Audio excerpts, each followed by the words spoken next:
우리가 4분기뿐만이 아니라 내년까지 우리가 중요하게 봐야 될 키워드 중에 하나가 B2G입니다. 요게 뭡니까? 저 제가 사실 잘 찾아봤거든요. 몰라가지고. 거버먼트. 네, 그러니까 네. 정부가 돈을 쓴다. 정부가 돈을 네, 쓴다. 자, 지금 최근 10년 동안 정부가 큰 돈을 써서 뭔가 한 게 별로 없어요. 전 세계적으로. 쉽게 얘기해서 그냥 돈 풀어가지고서 그 돈 가지고서 민간에서 계속 이거를 만들어서 왔던 경우고.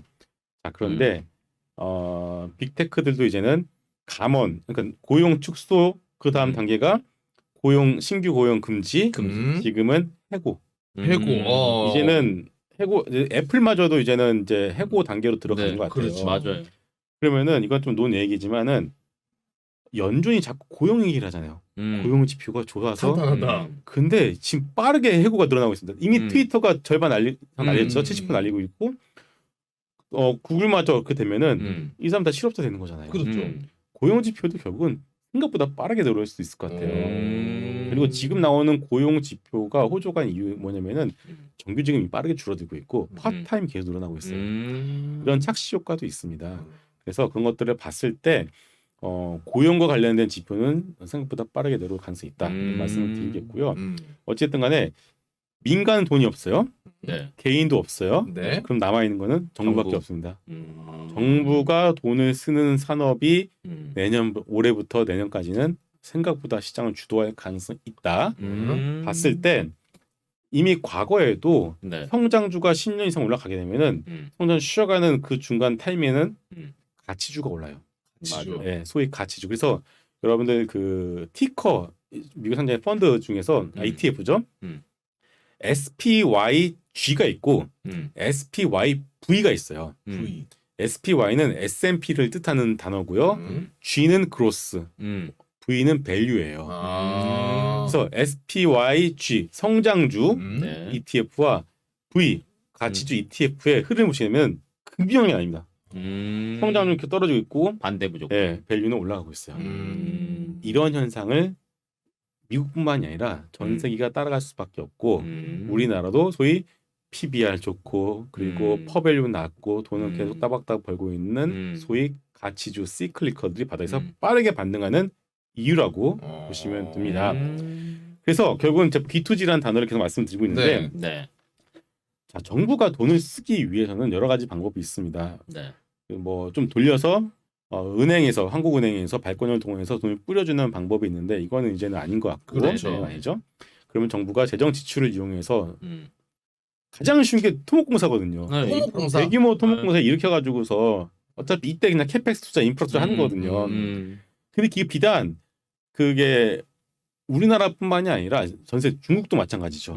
중국도 지금 경기 안 좋잖아요. 네. 이거를 결국은 대규모 인프라 투자를 통해서 올려세워 하고 있고 인도도 마찬가지입니다. 여러분들이 구글에서 인도 인프라 투자 검색해 보시면은 작년 초에 인도가 이 단어를 까먹었는데 무슨 샤띠 뭐 프로젝트 해가지고서 120조 원을 예산을 할당했어요. 인프라 투자에.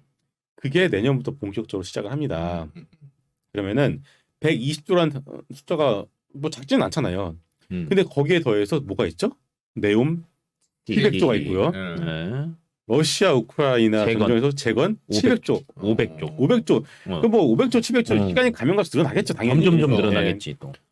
전 세계가 1200조, 1300조 되는 엄청난 토목공사가 이제 시작되는 거예요. 네네네. 저는 이거 되게 크다고 봅니다. 저는 이거 되게 커요. 그래서 맞아.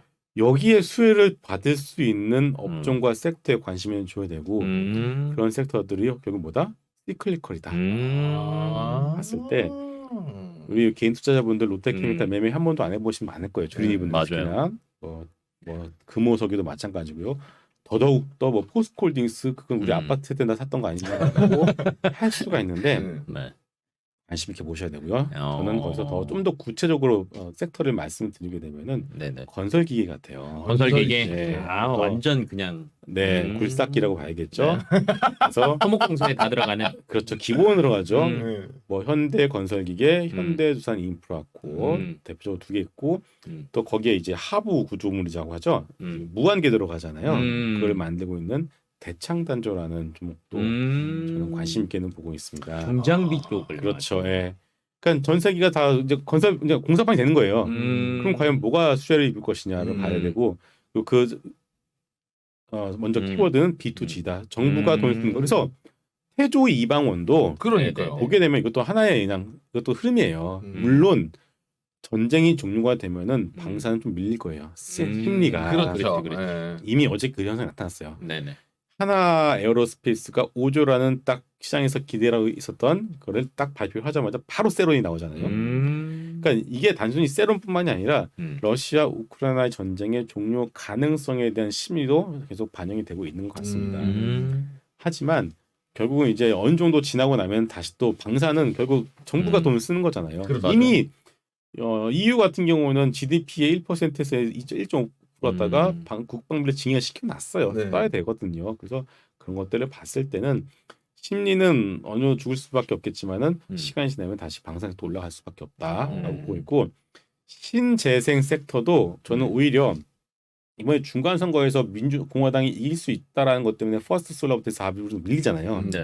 오히려 선거가 딱 끝나면은 만약 민주당이 이기면 다시 또 금방 나올 것이고 공화당이 이긴다고 하더라도 저는 이거는 신재생 섹터는 다시 반등이 나올 가능성이 있다라고 그쪽은 보고 있습니다. 누가 이기든. 네, 그래서 신재생 sek터도 현재 낙폭이 좀 심한데 여러분들 관심 있게 보셔도 되고 물론 똑같아요. B2G예요. 내가 지금 들고 있는 종목에 돈을 누가 꽂아주냐를 보셔야 됩니다. 정부가 꽂아주는. 정부가 꽂아주는지 이렇게 보시면은 걸러낼 수 있는 것들이 상당히 많아집니다. 제가 그래서 4분기부터는 상당히 시장이 좋아질 거라고 예상을 하지만 모두가 해피하지 않을 것 같다라고 말씀드린 이유가 이거예요. 네. 그리고 좀 더 덧붙이자면은 제가 오늘 B2G와 키워드 네. 대형주를 말씀드렸잖아요. 네. 그래서 대형주를 매매를 안 하시는 분들도 대형주 좀 하실 필요가 있을 것 같다. 그래서 내가 자 B2G도 아니고 대형주도 아니야. 중소형주야. 테마밖에 없죠. 그런데 어떻게? 그러면은 못 가는 거야 그러면은. 생각보다 못 갈 거야. 그러니까 바닥은 잡겠죠. 바닥은 잡겠지만 못 갈 가능성이 있다. 그래서 근데 올 한 해 사람들이 너무나 손실이 크잖아요. 이런 적이 없었잖아요. 그러면은 제가 테마라는 단어를 거기다 더 덧붙인 이유도 사람들이 연말로 가면 갈수록 올해 손실 막 마이너스 뭐 정말 개인 투자자분에서 선방하신 분들이 마이너스 20%대일 거고 뭐 반토막도 수두룩 하잖아요. 지금. 그렇죠. 진짜 자, 실제로. 이런 분들이 어떻게 되냐? 본전 심리가 모입니다. 본전 심리가 모이면은 시장에서 어떤 현상이 나타나면은 테마주들이 날아가는 현상이 나타나요. 네. 소위 우리가 생각하는 테마는 뭐 예를 들자면은 뭐 조류권 테마 이런 것들은 기관들 안 건드리거든요.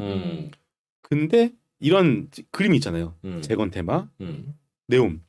이미 국가가 원희룡 장관이 데리고 갔잖아요. 국가가 인정한 테마라는 거거든요. 지금. 이런 테마에는 기관들이 붙습니다. 또 왜냐하면은 그거에 올라가는 테마주라고 하겠지만 그런 종목들 자체가 실제 돈을 벌고 있고 싸거든요. 자 예를 들어볼게요. 코오롱 글로벌이라는 종목이 있습니다. 네네. 3일 동안 엄청나게 올랐어요. 네. 코오롱 글로벌이 퍼가 2.5였습니다. 오, 되게 퍼가 많네. 2.5인 엄청 돈 잘 버는데 쌌어요. 싼데 네옴 그 방문단에 코오롱 글로벌이 껴있다라는 얘기가 딱 들리자마자 급반등한 거예요. 싼 종목이 성장성과 그림을 가진 순간 주가가 퍼 2.5가 3, 4 가는 거는 1도 아니거든요. 그런 현상이 나타난 거예요 지금. 이런 현상이 코오롱 글로벌뿐만 아니라 뭐 대창 나간종 같은 종목들 그리고 굴삭기 같은 데서도 충분히 나올 수 있다. 아니 매니저들 봤을 때 야 이렇대 굴삭기 돈 잘 벌어 안 살 이유가 없거든요. 그거를 누구는 테마주이고 뭐 짧게 끝날 종목이다라고 하겠지만 그럴 수도 있겠죠. 그걸 우리가 계속 추적 해보겠지만 저는 이번에 건설 기계를 보면서 과거에 현대중공업이 조선산업이 호황에 10배 갔거든요. 현대중공업이 10배를 가고 그 밑에 있는 태광이라는 종목이 100배를 갔어요. 아, 태광. 과거에. 만약에 이런 전 세계가 공사판으로 변하면서 건설기계 수요가 급증하고 이미 3분기 때 건설기계 쪽 실적이 너무 잘 나왔어요. 캐터필러 잘 나왔죠. 우리나라 잘 나왔어요. 중국 수요가 죽었는데도 캐터필러가 잘 나왔다는 거는 이유가 있습니다. 뭔가가. 그러면 내년에 진짜로 전 세계가 공사판으로 진짜 본격적으로 들어가게 되면은 과연 이들 건설기계가 이제는 과거에 제가 기억으로는 뭐 현대두산 인프라코어 음. 그리고 현대건설기기가 주가가 뭐 100배가 10배가 터는 거는 저는 본 적이 없는데 음. 그런 현상이 아마 나올 수도 있지 않을까. 음. 물론 이건 가정이고 우리가 항상 시나리오를 먼저 그려놓고 이게 그렇죠. 맞는지를 점검하잖아요. 음. 그렇게 되면은 대창단조 같은 종목들은 거기다가 하부 좀 맞는데 시가총이 2천억이야. 음. 돈 잘 벌어. 음. 대주주분이 83세인가 하시는데 어제도 자사주를 또 사셨어. 또. 당장 오늘 내일 하실 것 같은데 우리 생각에는 그러니까 뭔가 이유가 있는 거죠. 자신이 있다. 예, 그러니까 시가총액 2천억짜리 종목이 그런 성장성과 실적이 조금이라도 보이면은 시장 거기다가 멀티플을 갖다 붙이거든요. 막 갖다 붙여. 2천억짜리가 어. 5천억 되는 건 일도 아니다. 또 일단은 다시 한번 정리하면 B2G, 음. 대형주, 음. 소위 뭐 테마라는 단어가 주는 어감이 안 좋을 수도 있고 좋을 수도 있겠지만은 테마. 그래서 소위 집중 투자라 거의 일부 섹터만 가는 그런 현상이 4분기부터 내년에 나올 수 있기 때문에 여기에 여러분들 한번 소외되기 시작하면은 아 이건 좀 답이 없다. 오. 근데 거기에 사람들의 본전 심리가 더해진다라면은 가자 장세가 가자 장세. 달려보자. 예. 어. 그러니까 이거에 대해서 여러분들 좀 관심 있게 음. 좀 보실 필요가 있지 않을까 싶습니다. 야, 대창단조 지금 봤는데 10월달에 기간이 쓸어담고 있어요. 외국인도 2주 동안 쓸어담고 있고. 네. 어.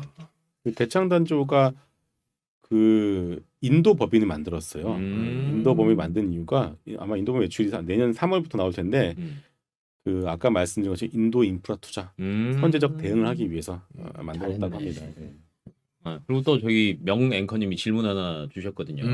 뭐 정부가 아니 그 공화당이 이기건 민주당이 이기건 신재생은 잘 갈 거다. 뭐 해야 되는 거니까. 네, 그러니까 뭐 법안은 네. 뒤집지 않는 이상 어차피 왜냐면 큰 그림으로 놓고 봤을 때는 이제 방향 자체는 맞다고 봐요. 그렇죠. 맞는데 근데 결국 이게 있겠죠. 태조 이방원이라는 섹터 자체가 러우 전쟁의 반대 급부로 올라온 섹터잖아요. 러우 전쟁으로 인해서 유가가 튀었고 천연가스가 튀었기 때문에 신재생이 부각이 됐던 거고 러우 전쟁으로 인해서 그동안 주었던 방산비를 증액하기 때문에 방산이 올라갔던 거예요. 그렇죠. 근데 일단 이거에 대한 이벤트 이거를 유발했던 이벤트가 딱 종료가 되면은 센트에는 분명 영향을 줄 수밖에 없습니다. 그래서 방산을 좀 쉬어가다가 다시 올라갈 것 같고 네. 신재생 같은 경우에는 생각보다 각국의 신재 섹터의 어떤 비중 자체를 굳이 이미 하고 있는데 이거를 러우 전쟁이 끝났다고 해서 줄일 수는 종료를 하지는 않을 것 같아요. 어. 그렇죠.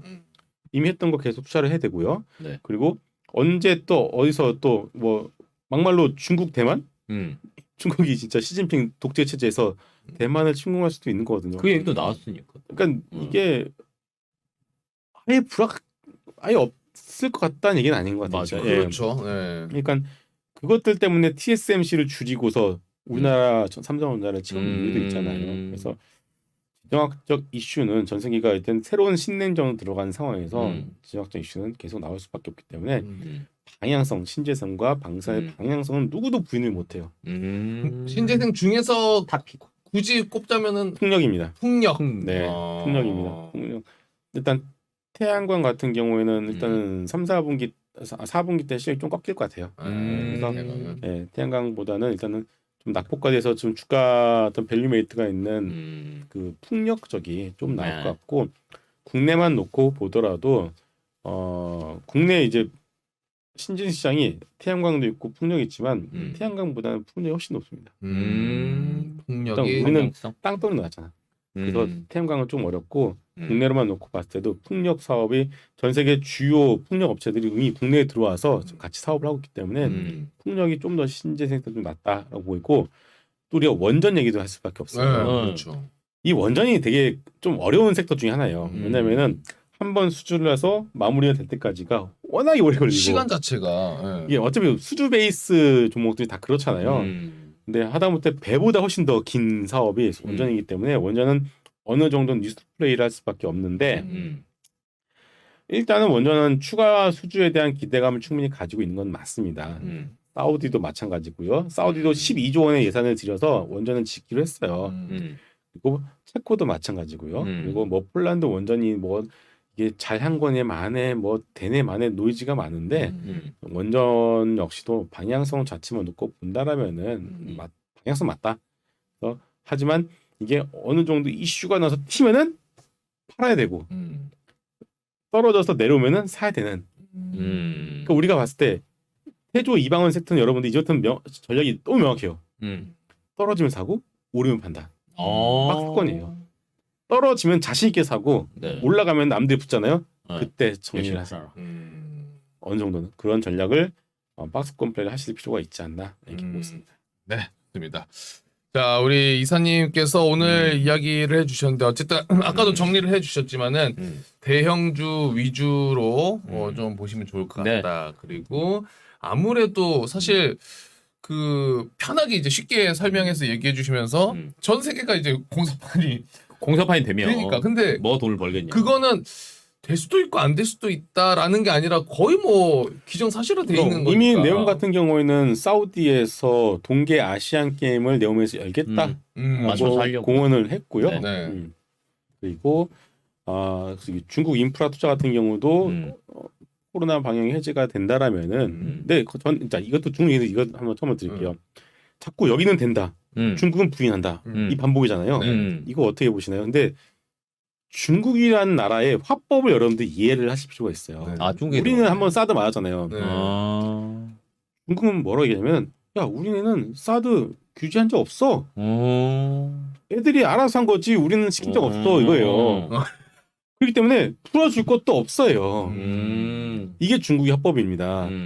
그러니까 중국은 결국은 지금 뭐 코로나 방역 규제도 하고는 있는데 하고는 있지만 이것을 갖다가 어느 순간 자 오늘부터 해제야. 우리 같은 경우는 마스크 야외 해제 발표하잖아요. 그냥 발표 안 해요. 그냥 술에 물 타든 물에 타든 그냥 이렇게 풀어줄 거예요. 분위기.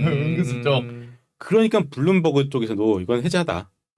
라고 얘기를 했잖아요 지금. 근데 중국은 당연히 우린 몰라 우리는 똑같아 이거예요.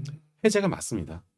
그리고 또 하나 이번에 그 독일 총리가 그 국내 기업 대표들한테 이끌고서 중국을 방문했어요. 맞아요. 이걸 가지고서 EU에서는 배신이다 뭐 하는데 그럼 당연한 거죠.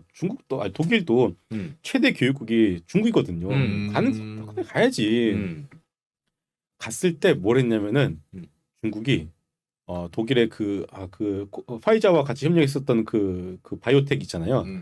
그래서 쉽게 말해서 파이자 백신을 구매를 하기로 했습니다. 가장 많다니까. 맞아. 예. 그러니까 중국도 이제는 본격적으로 백신을 다 이제 독일산 말이 독일산이 화이자잖아요. 똑같은 거거든요. 그래서 결국은 중국도 리오프닝을 준비를 하는 거는 맞다. 다만 그 시기가 우리는 뭐 당장 우리 투자자 입장에서는 한 내일 짠 이건 아니고 그냥 천천히 하지만 그들은 우리는 해제한 적이 없어.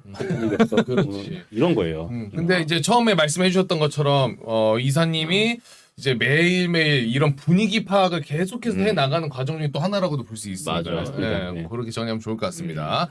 자, 시간이 이제 또 다 돼서 우리 김성훈 이사님을 여기서 또 보내드리고 저희 둘이 또 다시 돌아오고 바쁘셔가지고. 네, 워낙 바쁘십니다. 오늘 좀 물어볼 거 많은데. 시간이 항상 부족해. 우리 동전은 정보가 너무 많으니까 한 달에 한 2번은 나오셔야 돼. 괜찮을 것 같은데요? 네.